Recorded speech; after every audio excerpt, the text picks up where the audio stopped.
अस्सलाम वालेकुम भाई, मेरा नाम कौसर बीबी। 8 मेरे बच्चे ने ते मेरा बेवा मियाँ मेरा फौत हो गया। बच्चे मजदूर ने, बच्ची भी ते बच्चा भी।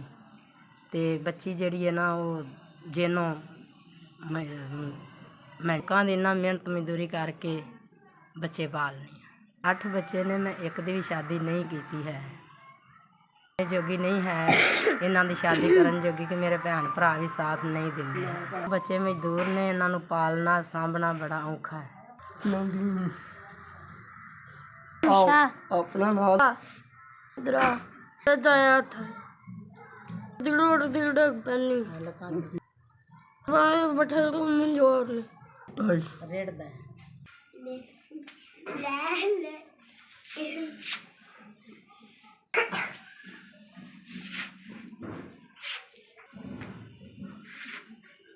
बच्चे जेह्ड़े ना पैदाइशी इंज ने।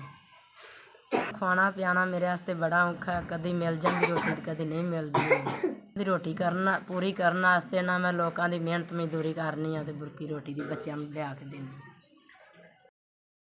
अल्लाह सुनिया तंदुरुस्ती दे तन्नू भाई। अस्सलाम वालेकुम भाई, थोड़ी तरफों मैनू 7,500 रुपया मिले, मेहरबानी शुक्रिया। अल्लाह मियाँ थानू जिंदगी देवे, तंदुरुस्ती देवे, अल्लाह मियाँ थानू सेहत देवे। गरीब बंदे दा तामन कीता के पैसे भेजे ने, अल्लाह मियाँ थानू सेहत देवे, तंदुरुस्ती देवे। मेहरबानी तुहाडी, जित्थों भी तुसां भेजे ने अल्लाह मियाँ थानू इन्ना देवे, तंदुरुस्ती देवे, सेहत देवे। अल्लाह थानू शिफा देवे, अल्लाह मियाँ थानू सेहत देवे, तंदुरुस्ती दे, सेहत दे तानू।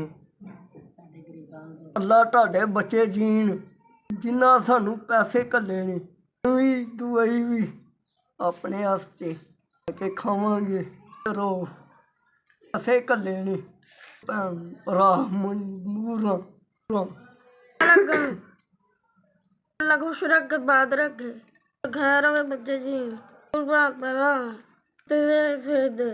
मेरे दादू नूं खुश रखे, बीबी नूं खुश रखे।